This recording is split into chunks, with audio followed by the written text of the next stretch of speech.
Siapa yang tidak pernah berbuat dosa? Adakah manusia yang merasa bersih, tidak pernah terjebak dalam perangkap-perangkap setan? Ana rasa semua pernah melakukan dosa. Allah perintahkan kepada kita, wa tubu ilallahi jami'an ayyuhal mu'minun. Bertobatlah kalian semuanya, wahai orang-orang yang beriman, la'allakum tuflihun. Secara kasat mata kita, keluarga kita, masyarakat di kampung kita, mereka tenggelam dalam comberan-comberan dosa. Tapi sebagian tidak merasa melakukan dosa. Jamaah, ada sebuah dosa yang lebih dahsyat daripada berzina. Kalau orang tua mendapati anaknya berzina, maka ana yakin dia akan melakukan tindakan yang sangat keras sekali. Lebih dahsyat daripada mencuri, daripada narkoba, daripada merampok. Tapi banyak di antara kita merasa itu suatu hal yang remeh. Dosa apa? Dosa meninggalkan sholat. Cukup sebagai bukti besarnya dosa orang yang meninggalkan sholat, keislaman orang itu diperselisihkan oleh para ulama. Seorang menculik muslim mungkin, minum khamar mungkin, tapi muslim gak sholat, diperselisihkan keislamannya. Bahkan sebagian ulama berpendapat dia sudah kafir, berhak dibunuh sebagai bentuk hukuman atas kemurtadan dia. Rasulullah sallallahu alaihi wasallam, beliau mengatakan, al-ahdul ladzi bainana wa bainahum as-salah, faman tarakaha faqad kafar. Yang membedakan kita sama mereka tuh, sama orang kafir itu salat. Maka siapa meninggalkan salat, dia telah kafir. Wallahi jamaah, tugas orang tua hari ini hari Jumat, ada di mana anaknya? Kemana mereka? Apakah sudah orang tua mendidik anaknya untuk mendirikan salat? Allah Jalla Jalaluh mengatakan, wa'mur ahlaka bis salati wastabir 'alaiha. Suruh keluargamu salat, suruh istrimu, anakmu salat, dan sabar ketika engkau menyuruh mereka salat. Penghuni neraka ketika ditanya, ma salakakum fi saqar, apa yang menyebabkan kalian berada di neraka Saqar? Apa jawab mereka? Lam naku minal musallin. Kita bukan termasuk orang-orang yang mendirikan salat. Salat ini rukun Islam yang kedua, tiangnya agama, diwajibkan dengan cara yang sangat spesial. Allah mewajibkan salat kepada kita tidak melalui Jibril kemudian disampaikan kepada Nabi Muhammad sallallahu alaihi wasallam. Nabi sendiri berangkat menuju ke langit yang paling tinggi dan menerima perintah salat.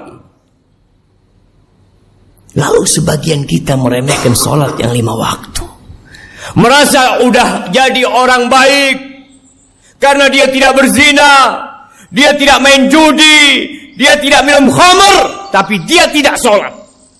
Istrinya gak sholat, anaknya gak sholat, dia biarkan semua itu. Ahibati fillah,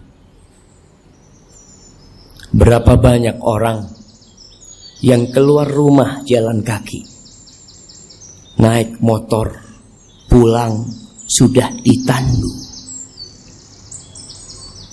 Berapa banyak di antara kita yang ketika mau keluar rumah dia pasang kancingnya sendiri, Kemudian sampai rumah yang membukakan kancingnya orang yang memandikan jenazahnya. Sampai kapan kita akan melakukan kemaksiatan ini? Melihat kemungkaran ini terjadi. Allah membuka pintu tobatnya lebar-lebar. Allah mengatakan walaisatit taubatu lilladzina ya'maluna as-sayyi'at hatta idza hadara ahadahumul maut qala inni tubtul an. Tobat itu tidak diberikan kepada pelaku-pelaku kemaksiatan yang nunggu datangnya ajal. Ketika datang kematian kepadanya, inni tubtul an, sekarang aku tobat. Nggak ada. Wallahi jamaah, kita hanya punya kesempatan satu kali dalam kehidupan ini. Ketika ajal tiba, engkau hanya bisa menangis, menyesal, berteriak, karena mendapatkan siksaan yang pedih dari Allah Jalla Jalaluhu. Lihat kewajiban sholat ini. Orang dalam kondisi sakit tetap wajib sholat. Bagaimana dia tidak bisa berwudu? Tayamum. Dia nggak bisa tayamum, ditayamumi. Bagaimana kondisi tubuhnya penuh dengan najis? Bersihkan. Karena ada orang-orang ketika sakit masuk rumah sakit, sepekan, 2 pekan, sebulan tidak sholat. Keluarganya tidak mempedulikan sholatnya dia. Keluar. Sebagian mengatakan, nanti kalau saya sembuh saya akan sholat. Siapa yang menjamin engkau keluar dari rumah sakit sembuh? Berapa banyak orang yang keluar dari rumah sakit bangkai. Bila menurut pendapat ulama yang mengatakan kafir dalam mazhab Hambali, ketika mati nggak perlu disolatin. Hidup bila mau sholat. Masa kita suruh nyolatin dia ketika dia mati? Jangan dikuburkan di kuburan orang-orang Islam. Bikin jurang buat dia. Nggak main-main jemaah.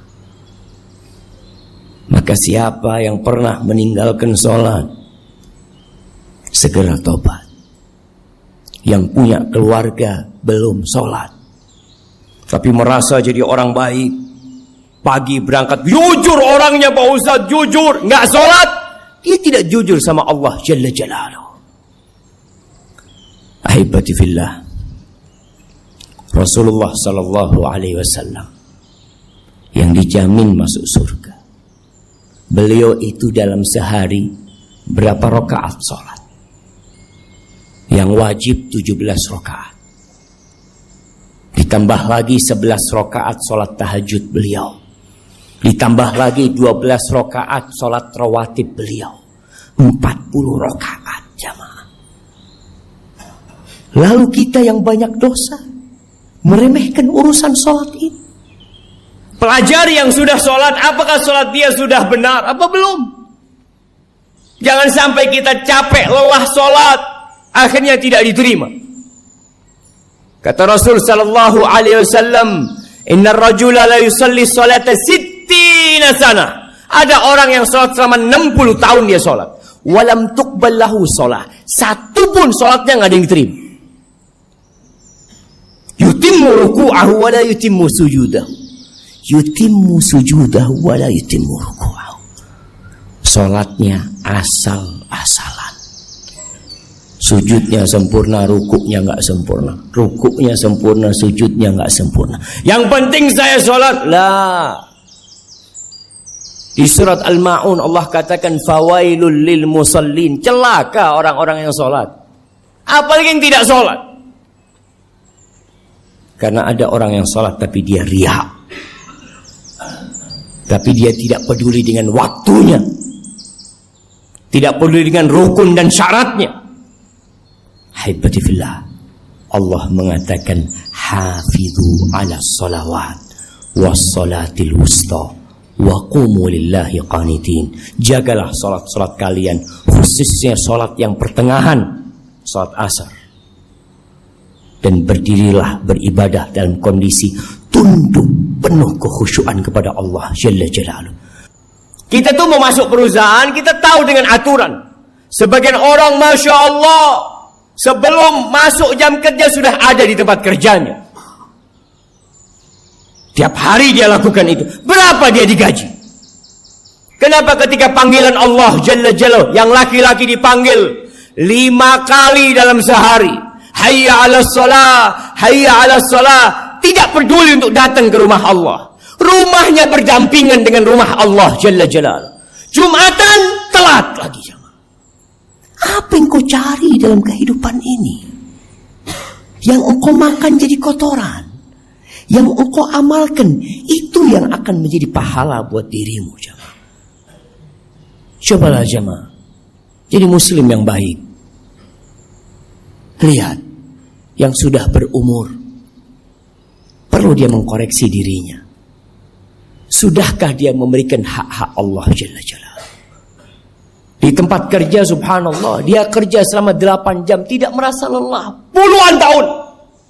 Sampai pensiun dia lakukan itu. Masa ke rumah Allah? Apalagi hari Jumat. Yang Allah mengatakan secara khusus, ya ayyuhalladzina amanu, idza nudiya lis-salati min yaumil jumu'ah, fas'au ila dzikrillah. Kau dipanggil ketika azan salat Jumat itu, bersegera engkau. Maka ingat, mulai saat ini Anda mengajak diri Anda sendiri dan semua yang hadir di tempat ini untuk bertaubat kepada Allah SWT, untuk menjadikan hari-hari kita ke depan ini penuh dengan amal kebajikan. Jangan takut dengan urusan dunia. Allah jamin. Apa kata Rasul sallallahu alaihi wasallam? Man kanatil akhiratu hammah. Barang siapa yang menjadikan akhirat itu ambisi dia, ja'alallahu ghinahu fi qalbi. Allah akan jadikan kekayaan buat dia di dadanya. Wa jama'a lahu syamlah. Urusannya disederhanakan sama Allah. Wa atathu dunya wa hiya raghimah. Dunia akan dikirimkan kepada dia, dipaksa untuk datang kepada diri dia. Laksanakan hak Allah Jalla Jalaluh. Ingat, meninggalkan sholat itu dosa yang lebih besar daripada zina, daripada mencuri, daripada jadi begal, daripada narkoba, dan jangan dianggap remeh.